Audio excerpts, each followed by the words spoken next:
여러분 안녕하세요. 찾아가는 새벽기도 시카고 예수사랑교회 조선영 목사입니다. 오늘도 변함없는 주님의 은혜와 평강이 저와 여러분의 삶의 종일 풍성하기를 기도합니다. 오늘 말씀은 이사야 22장 4절부터 14절까지 말씀입니다. 제가 읽어드리지요. 그러므로 내가 통곡한다. 다들 비켜라. 혼자서 통곡할 터이니 나를 내버려 두어라. 내 딸 내 백성이 망하였다고 나를 위로하려고 애쓰지 말아라. 주 만군의 하나님께서 친히 환상골짜기에 혼란과 학대와 소란을 일으키시는 날을 이르게 하셨다. 성벽이 헐리고 살려달라고 아우성치는 소리가 산에까지 사무쳤다. 엘람 군대는 화살통을 메고 왔고 기마대와 병거대가 그들과 함께 왔으며 기르 군대는 방패를 들고 왔다. 너의 기름진 골짜기들은 병거부대의 주둔지가 되었고 예루살렘 성문 앞 광장은 기마부대의 주둔지가 되었다. 유다의 방어선이 뚫렸다. 그때 너희는 수풀궁에 있는 무기를 꺼내오고 다윗성에 뚫린 곳이 많은 것을 보았고 아랫목에는 물을 저장하였다. 예루살렘에 있는 집에 수를 세어보고는 덜어는 허물어다가 뚫린 성벽을 막았다. 또한 옛 못에 물을 대려고 두 성벽 사이에 저수지를 만들기도 하였다. 그러나 너희는 일이 이렇게 되도록 하신 분을 의지하지 않고 이를 옛적부터 계획하신 분에게는 관심도 없었다.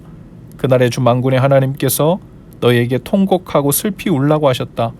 머리털을 밀고 상복을 몸에 두르라고 하셨다. 그런데 너희가 어떻게 하였느냐?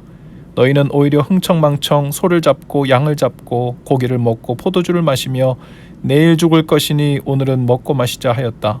그래서 만군의 주님께서 나의 귀에 대고 말씀하셨다. 이 죄는 너희가 죽기까지 용서받지 못한다. 주 만군의 하나님께서 이렇게 말씀하셨다. 아멘. 1절에 보면 환상 골짜기에 대한 경고라고 했습니다. 환상의 골짜기는 선지자들에게 계시가 전해졌던 골짜기로서 예루살렘의 골짜기를 의미해요. 예루살렘에 변고가 생겨서 사람들이 지붕으로 피난 갑니다. 환상의 도시가 비통과 고통으로 가득한 도시가 되죠. 소란스럽던 성읍, 흥청거리던 즐거워하던 예루살렘 마을에 대해서 이야기하고 있는 겁니다. 이 본문의 시대적 배경은 주전 701년경입니다. 아수르의 사네립이 유다의 많은 성읍을 공격하고 철수했을 때 일이죠. 환상의 골짜기가 망했기 때문에 이사야가 통곡하는데 이사야는 자신을 더 이상 위로하려고 하지 말라고 합니다. 혼자서 통곡할 터이니 그냥 내버려두라고 합니다. 환상의 골짜기에서 성벽이 헐리고 살려달라고 아우성치는 소리가 산에까지 사무쳤어요. 그날은 예루살렘을 심판하시는 무서운 날이죠. 예루살렘의 멸망은 하나님이 친히 주신 것이었습니다. 정치적이거나 경제적인 이유 때문에 우연히 온 것이 아닙니다. 하나님께서 이스라엘의 죄로 인해서 주신 것이죠. 바사, 즉 페르시아의 엘람 군대가 화살통을 메고 유다에 왔다 그랬어요. 기마대와 병거부대가 함께 왔습니다. 유다의 기름진 골짜기들은 병거부대의 주둔지가 되고 예루살렘 성문 앞 광장은 적들 기마부대의 주둔지가 됩니다. 유다 사람들이 수풀궁에서 무기를 꺼내옵니다. 다윗성에 뚫린 것을 많이 보고 그들의 위기를 벗어나고자 힘을 썼죠. 식수를 저장하기도 하고요. 성벽을 막아보기도 하고요. 저수지를 만들어 보기도 합니다. 그들은 그 위기를 극복하기 위해 정말 최선을 다했죠. 그러나 이 일은 최선으로 될 일이 아니었습니다. 최고 경영자이신 하나님 앞에 나아가 해결해야 할 일이었죠. 그전에는 그런 모든 방어가 아무 소용이 없었습니다. 유다 사람들은 일이 이렇게 되도록 끝까지 하나님을 의지하지 않았지요. 그들을 회개시키기 위해서 징계하신 하나님께 돌아오지 않았습니다. 하나님은 일이 이렇게 되기 전에 이미 그들에게 회개를 명하셨죠. 머리를 밀고 하나님 앞에 나가 회개하라고 했습니다. 그러나 그들의 반응은 통에 자복하는 것이 아니었고 오늘 먹고 내일 죽자, 흥청망청 소를 잡고 양을 잡고 고기를 먹고 포도주를 마시고 노는 것이었어요. 그들은 놀면서 오늘 다 마시고 내일 죽자 이렇게 지나가는 소리로 했는지 모르겠지만 하나님은 그 소리를 귀담아 들으시고 그들이 입으로 한 얘기가 그대로 이루어지게 하셨어요. 그래서 이사야에게 뭐라고 합니까? 저들이 정말 죽을 때까지 이 죄는 사해지지 않을 것이다. 그들의 입에서 나온 그대로 하나님이 갚아주신 것이죠. 그들은 담력이 큰 것도 아니고 긍정적인 마인드를 가진 것도 아니었어요. 그들이 마주한 현실을 제대로 보지 못한 것이었고, 경고를 받았으면서도 죄악된 삶을 즐기기 위해 눈을 피하고 귀를 막고 원하는 대로 살았을 뿐입니다. 그들은 하나님 앞에서 자신들의 죄를 보지 못하는 자들이었어요. 심판을 모르는 자들이었습니다.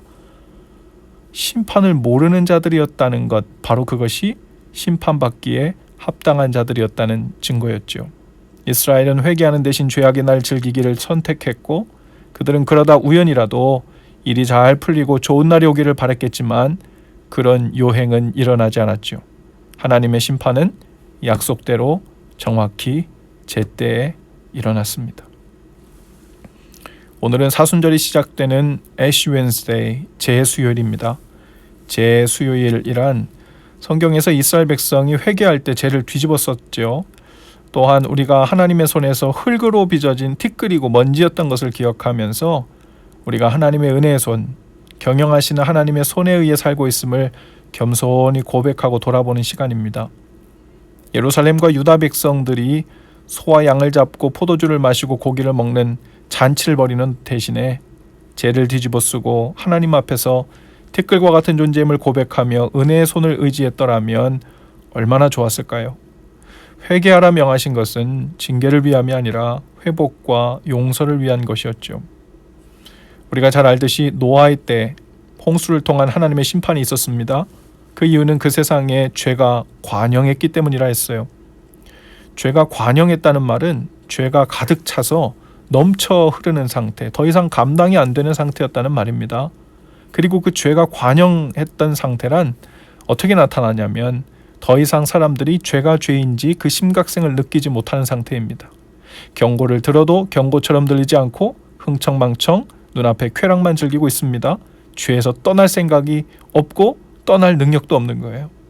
그저 눈앞에 있는 쾌락만 쫓아 중독된 듯 살아가고 있는 상태죠.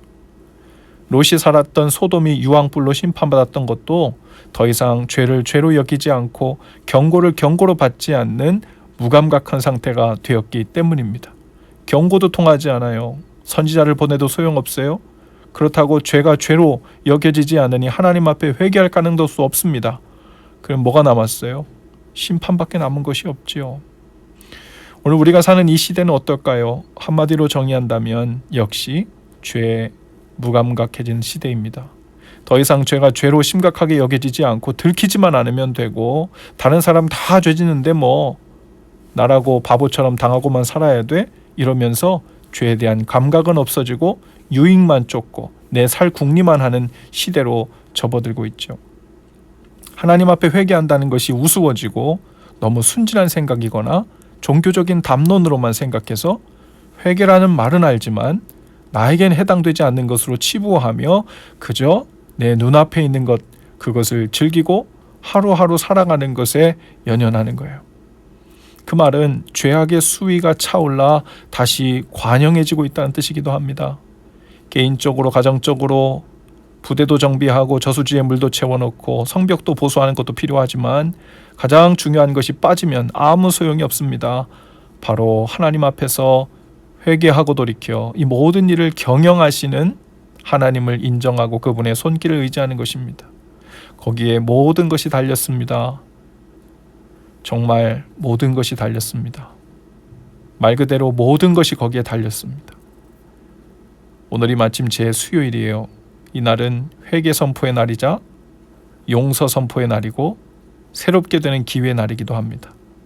오늘 가장 거룩한 도성 예루살렘이 무너지고 심판당할 것이라는 경고의 말씀을 묵상하면서 오늘 우리 거룩한 하나님의 백성들에게 주시는 은혜의 길, 살 길을 분명하게 보실 수 있기를 바랍니다. 우리 삶의 최고 경영자 하나님께 항복하여 그분을 경외하는 삶의 지혜가 있기를 축복합니다. 기도합시다. 주님, 오늘 우리의 모든 삶을 경영하시는 하나님께 항복하고 회개하고 돌아오는 일이 살 길인 줄 아는 지혜를 주옵소서. 방어하고 보수하면서 인간적인 운이나 요행을 바라는 그런 어리석음은 믿는 자의 연약함이 아니라 불신앙임을 고백하게 하옵소서. 오늘도 우리의 삶을 경영하시는 하나님의 손안에 행하며 의지하는 복된 삶이 되게 하옵소서. 예수님 이름으로 기도합니다. 아멘. 여러분 오늘도 예수 사랑으로 화이팅입니다. 내일 아침에 다시 찾아뵙지요.